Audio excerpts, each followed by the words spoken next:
नमस्कार, मैं हूं राकेश कुमार। आप देख रहे हैं फाइनल पोस्ट न्यूज बिहार। आज थोड़ी राजनीति की बात करते हैं। राजनीति में बड़ा उथल पुथल चल रहा है और जो आदमी का व्यक्तित्व है उसमें किस तरह परिवर्तन हो रहा है ये देखने को मिला। कल अखिल भारतीय महिला कांग्रेस की जो स्थापना दिवस थी उसमें, तो आखिर मैं ऐसा क्यों कह रहा हूँ, राहुल गांधी ने वहाँ भाषण दिया। राहुल गांधी, उन्होंने जो भाषण दिया उसमें अगर सच कहूँ, शुद्ध भाषा में, अपने हम लोग भोजपुरिया भाषा में कहें तो उन्होंने पटाहा पर पटक देना जो कहते हैं वो पटक दिया बीजेपी आरएसएस को, पूरी तरह धो दिया। और केवल बीजेपी आरएसएस को नहीं, मीडिया को भी उन्होंने धोया। लेकिन ये जो वाक्पटुता आई है, जो ये भाषण में निखार आया है, उसके पीछे कारण क्या है ये भी जानने की बात है। हालांकि गोदी मीडिया के कुछ लोग, जिसमें रूबिया लियाकत हैं, वैसे कुछ पत्रकार जो हैं तो पत्रकार लेकिन भूमिका निभा रहे हैं बीजेपी के प्रवक्ता की, उनकी बाँछें खिल जाती हैं तब जब कोई गलती सामने आती है। और शुरुआत भी वहीं से हो गई।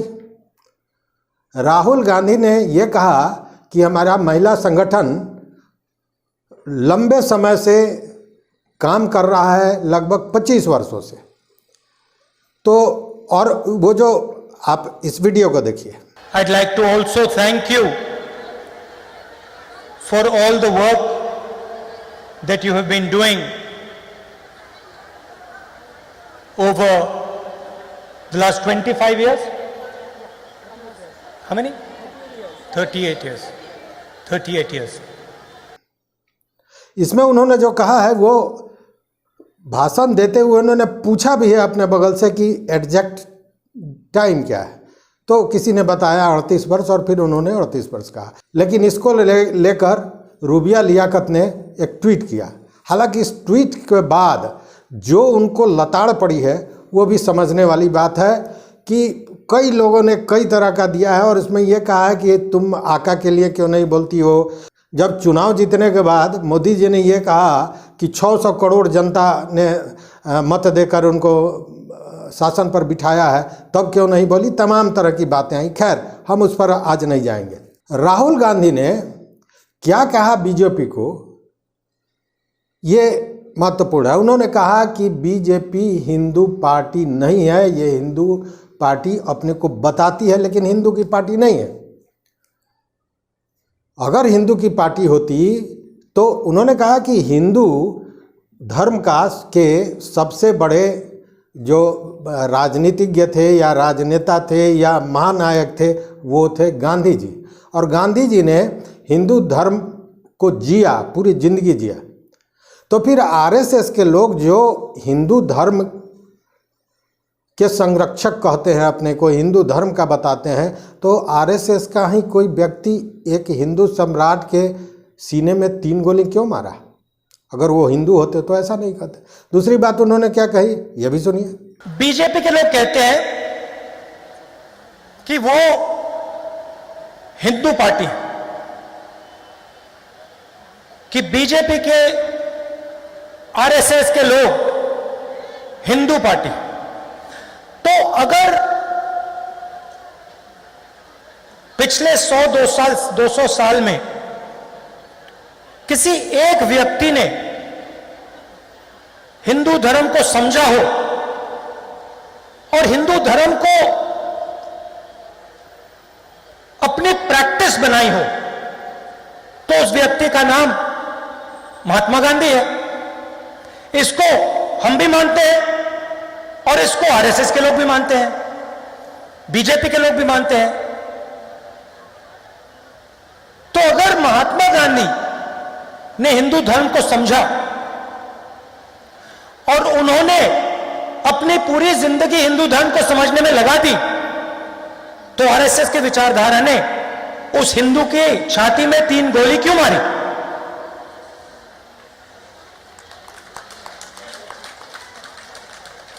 जिसको पूरी दुनिया उदाहरण मानती है।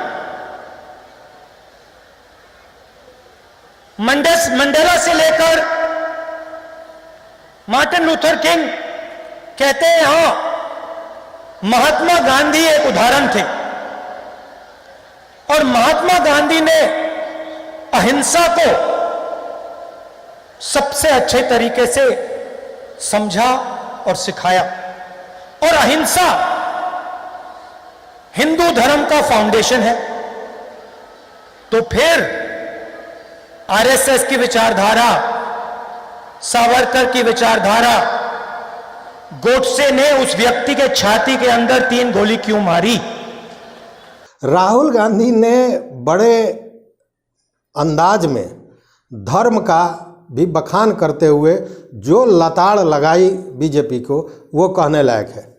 जो लोग उनको पप्पू कहते थे, नासमझ कहते थे, बचकानी बात करने वाले कहते थे, वो सभी आज के दिन में ये सुनने के बाद, ये भाषण सुनने के बाद मुंह छिपाते नजर आएंगे। ऐसा क्यों है? उन्होंने पूछा कि लक्ष्मी किसे कहते हैं, किसी ने कहा धन, किसी ने कुछ। उन्होंने कहा कि नहीं, लक्ष्मी लक्ष्य शब्द से आता है। लक्ष्य, आपके लक्ष्य को जो पूरा करे, जो पूरा करने में आपकी सहायता करे, आपको दे, वही लक्ष्य, वही लक्ष्मी है।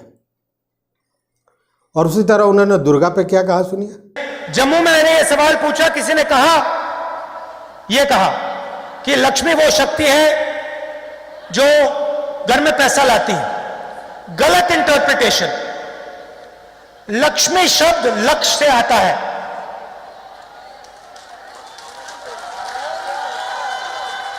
लक्ष्य को जो शक्ति पूरा करती है, आपके दिल में कोई भी लक्ष्य हो, कोई पैसा बनाना चाहता है, कोई फुटबॉल खेलना चाहता है, कोई राजनेता बनना चाहता है, उसके दिल में जो भी लक्ष्य होता है, उसको जो शक्ति पूरा करती है, उसे हम लक्ष्मी कहते हैं। अगर किसी का लक्ष्य पैसे बनाने का है और वो लक्ष्य पूरा हुआ, तो लक्ष्मी ने काम कर दिया। सही? तो ये दुर्गा क्या है? दुर्गा शक्ति है, मगर किस चीज की शक्ति? देखिए, ये हमारा धर्म जो है बड़ा लॉजिकल है। दुर्गा शब्द आता है दुर्ग से। दुर्ग का मतलब किला। दुर्गा मतलब वो शक्ति जो रक्षा करती है। जो शक्ति लक्ष्य पूरा करती है, उसे हम लक्ष्मी कहते हैं। जो शक्ति रक्षा देती है, रक्षा करती है, उसे हम दुर्गा कहते हैं। सही? दुर्ग, किला, जो आपको सुरक्षा प्रदान करे, जो आपका संरक्षण करे, वही दुर्गा माता है। और तब ये बात आई क्यों? इसलिए कि उन्होंने कहा कि बीजेपी ने लक्ष्मी और दुर्गा, वो कहते हैं कि हम हिंदू हैं, लेकिन हर जगह से इन्हीं दोनों को हटाया है, इन्हीं दोनों को आहत किया। जब मोदी जी ने नोटबंदी की, तो उन्होंने हमारी माताओं बहनों के घर में लक्ष्मी शक्ति बढ़ाई या कम की? कम की ना। जब ये नरेंद्र मोदी जी ने किसानों पर 3 कानून लागू किए, इनसे लक्ष्य पूरे करने वाली शक्ति उन्होंने छीनी या उनको दी? छीनी। जब जीएसटी लागू किया, छोटे दुकानदारों के घर में उन्होंने लक्ष्मी और दुर्गा डाली या निकाली? और जब कांग्रेस पार्टी ने मनरेगा लागू किया, तो हमने करोड़ों घर में लक्ष्मी की शक्ति डाली या निकाली? जब हमने आरटीआई लागू किया, हमने करोड़ों लोगों के हाथों में दुर्गा की शक्ति डाली, हां या नहीं? जब हमने कॉन्स्टिट्यूशन की लड़ाई लड़ी, कॉन्स्टिट्यूशन देश को दिया, वन मैन वन वोट दिया, हमने दुर्गा की शक्ति बढ़ाई या कम की? लक्ष्मी की शक्ति ज्यादा की या कम की? तो ये हो क्या रहा है? वो अपने आप को हिंदू पार्टी कहते हैं और पूरे देश में लक्ष्मी और दुर्गा पर आक्रमण करते हैं। जहां ये जाते हैं, कहीं लक्ष्मी को मारते हैं, कहीं दुर्गा को मारते हैं और फिर कहते हैं हम हिंदू हैं। ये किस प्रकार के हिंदू हैं? ये झूठे हिंदू हैं। ये हिंदू धर्म का प्रयोग करते हैं, ये धर्म की दलाली करते हैं, मगर ये हिंदू नहीं है। इसी बीच में उन्होंने कह दिया कि भाई देखिए, मैं भाषण तो दे रहा हूं, लेकिन ये भाषण मीडिया वाला नहीं दिखाएंगे। क्यों नहीं दिखाएंगे? क्योंकि मीडिया वाले को हम कहते हैं कि हमारे दोस्त हैं, लेकिन वो हमारे दोस्त नहीं हैं, वो उनके दोस्त हैं। हालांकि बाद में फिर उन्होंने एक और बात कही जो बड़ा सटीक लगा, वो ये कि बीजेपी डर का साम्राज्य कायम कर ली है। वो डराती है, कभी किसी काम से, कभी किसी काम से। ये सुनिए क्या उन्होंने कहा। अच्छा, एक बात बताता हूं, ये सब मीडिया वाले हैं ना, ये भाषण टेलीविजन पर नहीं डालेंगे, ये डाल ही नहीं सकते। ये भाषण टीवी पर नहीं जा सकता। हम इनको दोस्त कहते हैं, मगर ये दोस्त हैं उनके। आज आप देखिए, मैंने मीडिया वालों को मजाक उड़ाया कि हैं उनके मित्र। नहीं, उनके मित्र नहीं हैं, डरे हुए हैं। मतलब बीजेपी डराती है और खुद भी डरी हुई है। तो ये जो मीडिया वाले हैं, ये दोस्त उनके भी नहीं हैं। वास्तविकता यह है कि ये डरे हुए हैं। ये कहना था राहुल गांधी का।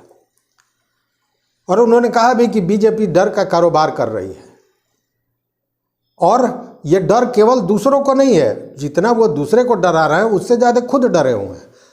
अगर डरे नहीं होते तो एक बार चीन के शासक ने आंख क्या दिखा दी कि वो कहने लगे कि 1 भी इंच ज़मीन भारत का नहीं गया है, जबकि सैकड़ों एकड़, सैकड़ों किलोमीटर ज़मीन चीन ने हड़प लिया है भारत का। तो ये उनका कहना था। आप किसान के पास जाओ, घर से लक्ष्मी दुर्गा निकाल दी, वो भी डरे हुए हैं। आप किसी महिला के पास जाओ, सड़क पे वो चलती है, रक्षा नहीं होती, मतलब साथ में दुर्गा की शक्ति नहीं है, डर लगता है। मोदी जी कमरे में बैठते हैं, ना दुर्गा ना लक्ष्मी, डर से कांपते हैं। सच्चाई है। आप देखो, चाइना ने वहां पे थोड़ी सी आंख मिला दी, मोदी जी कहते हैं किसी ने जमीन नहीं ली, किसी ने जमीन नहीं ली, किसी ने जमीन नहीं ली। हजारों किलोमीटर जमीन ले ली, मगर हिंदुस्तान का प्राइम मिनिस्टर कहता है किसी ने जमीन नहीं ली। शक्ति नहीं है, पूरी जिंदगी झूठी है। दूसरी बात, महिला सशक्तिकरण के बात पर भी उन्होंने कहा कि महिला सशक्तिकरण जो था वो कांग्रेस किया करती थी। आप देखिए, गांधी जी के हर फोटो में 2-3 महिलाएं नजर आएंगी, लेकिन कभी मोहन भागवत के साथ किसी महिला का चित्र आपने देखा? क्यों? क्योंकि महिलाओं को दबाने का काम, महिला शक्ति को दबाने का काम आरएसएस बीजेपी ने किया है। गांधी जी के साथ आपको 3-4 महिलाएं दिखेंगे ही दिखेंगे। सही? मोहन भागवत के साथ आपने किसी महिला की फोटो देखी है? कभी देखी है? हो ही नहीं सकता, क्योंकि उनका संगठन महिला शक्ति को दबाता है, क्रश करता है।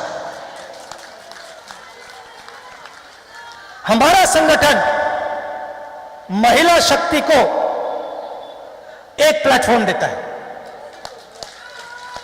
नरेंद्र मोदी ने, आरएसएस ने महिला को हिंदुस्तान का प्रधानमंत्री नहीं बनाया, कांग्रेस पार्टी ने बनाया।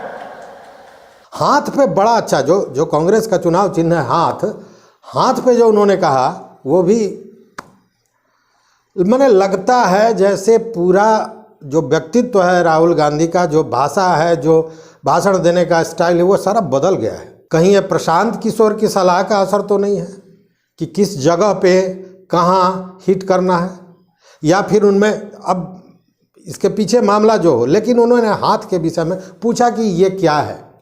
किसी ने कहा आशीर्वाद, किसी ने कहा दया, किसी ने कहा कुछ। उन्होंने कहा कि नहीं, ये जो हाथ का निशान है ये हमारे चिन्ह में होना चाहिए। क्यों? ये जो हाथ का निशान है इसका मतलब क्या है बताइए? आज मैं आपका टेस्ट ले रहा हूं। एकता नहीं, संगठन नहीं, आशीर्वाद बिल्कुल नहीं। अब सुनिए, ये जो चिन्ह है ये आपको हर धर्म में दिखाई देगा, हर धर्म में दिखाई देगा। आप शिव जी की फोटो देखेंगे, यह दिखेगा। देखा आपने? आप महावीर की फोटो देखेंगे, यह दिखेगा। दिखेगा? बुद्धा की फोटो देखेंगे, यह दिखेगा। सही? गुरु नानक, जीसस क्राइस्ट, साईं बाबा, अब यहां पे हमारी मुसलमान बहनें भी होंगी। आपके धर्म में चिन्ह अलाउ नहीं होता है, मगर जब आप अल्लाह से कुछ मांगती हैं तो आप अपने हाथ से, दाएं हाथ से मांगती हैं। सही बात? तो ये हाथ, दाएं हाथ सब जगह दिखता है। किसी ने साईं बाबा की बात की, ये बीजेपी के ऑफिस में आपको नहीं दिख सकता, मगर हर धर्म में आपको ये दिखेगा। लोग कहते हैं कि ये आशीर्वाद होता है, ये आशीर्वाद बिल्कुल नहीं होता है। इस चिन्ह का मतलब होता है सच्चाई से डरो मत।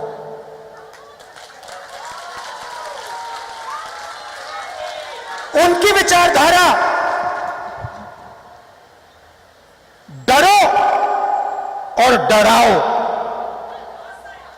डरो और डराओ, और उन्होंने पूरे देश में जो उनके दिल में जो डर था वो पूरे देश में फैला दी। अगर वीडियो अच्छा लगा हो तो निश्चित रूप से सब्सक्राइब कीजिए, लाइक कीजिए और कमेंट कीजिए। तो इस वीडियो में बस इतना ही। नमस्कार।